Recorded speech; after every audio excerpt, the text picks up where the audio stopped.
राजीव रंजन, अभय दुबे ने बिहार पर भी सवाल उठाया और थोड़ा राहुल गांधी के भाषण पर भी मैं चाहूंगा आप कमेंट करें आज। राजीव रंजन। इस देश में संवैधानिक संस्थाओं का सर्वनाश करने वाली पार्टी कांग्रेस है। देश में आपातकाल थोपना हो या भारतीय न्यायपालिका के शीर्ष पद पर जिस समय जस्टिस एन रॉय को उन्होंने चीफ जस्टिस बनाया था, उसके पहले ऐसा कोई उदाहरण नहीं था कि न्यायपालिका के शीर्ष पद पर किसी तरह का समझौता कभी हुआ हो। प्रेस की आजादी को लेकर मैं बिहार में हूँ। प्रेस की आजादी के लिए भाजपा कांग्रेस की बिहार में जब सरकार थी, यहाँ प्रेस बिल आया और उसमें हम लोग भी जेल गए थे उसके विरोध में। हमारा ये मानना है कि जिन दलितों की चिंता कर रहे हैं और जिस तरह से आंसू बहा रहे हैं अभय दुबे जी और राहुल गांधी जी, बिहार में नरसंहार राज था लालू प्रसाद जी का। उस नरसंहार राज के सबसे बड़े पैरोकार के रूप में यहाँ कांग्रेस थी और शायद उन नरसंहारों में सबसे ज्यादा, इन्हें जानकारी नहीं है चूंकि आंकड़ों के संकलन का शौक है अभय दुबे जी को, तो मैं कहूंगा उन आंकड़ों की जरा पड़ताल कीजिए। सबसे ज्यादा मरने वाले दलित थे और उसके बाद अति पिछड़ी जातियों के लोग थे। इसलिए जो पाप आपने किए हैं उन पापों की प्रायश्चित राहुल गांधी जी को करनी चाहिए। और सबसे दिलचस्प ये है कि दो पार्टी के नेता राहुल गांधी जी है, दो एमएलए की पार्टी के नेता राहुल गांधी जी है, एक एमएलए की पार्टी की नेता मायावती जी है। अगर मुख्यमंत्री पद के सपने आप देख रहे थे तो ये कहीं ना कहीं धरातल का ज्ञान आपको नहीं था। आपके समझौते में कहीं से भी उस एजेंडे में समाजवादी पार्टी का आपने जिक्र नहीं किया। उत्तर प्रदेश में अनेक ऐसी छोटी पार्टियां बनी जिन्होंने संतुलन साधने का काम किया और जिनके साथ रहे उनकी वापसी होने में उनका काफी बड़ा योगदान है।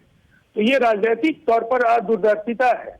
आज जिन राज्यों में आप चुनाव हारे हैं या जिन राज्यों में चुनाव जीतकर आपने सत्ता गंवाई है, आपको ये मानना पड़ेगा कि राहुल गांधी जी ने कांग्रेस के जरिए इस देश को निराश किया है। इसलिए कि कांग्रेस इस देश की सबसे पुरानी पार्टी है, इस देश की दूसरी बड़ी पार्टी है और देश में एक स्वस्थ विकल्प का होना लोकतंत्र के सेहत के लिए भी बेहद महत्वपूर्ण है। लेकिन चाहे आपकी दूरदर्शिता या आपकी विवशता या कार्य नहीं करने का की जो आपके अंदर जो दुर्बलता है, इसका कहीं ना कहीं खामियाजा देश को आने वाले। राजीव रंजन बोलिए। देखिए, सबसे पहली बात तो ये है कि जिस नरसंहार राज के वो समर्थक है,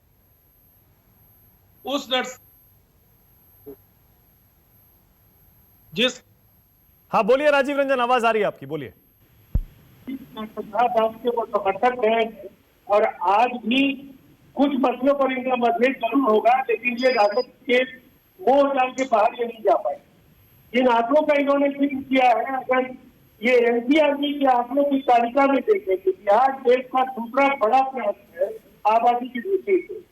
और देश के चाहे वो अनुसूचित जाति जनजाति से जुड़े अपराध के मामले हो, महिलाओं के मामले हो, बच्चों के मामले हो, किसी भी सूची में बिहार 17वें 18वें नंबर से नीचे नहीं। तो बिहार के बेहतर कानून व्यवस्था की इससे बड़ी कोई गारंटी नहीं हो सकती है। और अभय दुबे की दुर्भाग्य ये जिस राज्य में रहते हैं, यहाँ जनादेश मिला को, उस जनादेश को ये संभाल नहीं पाए।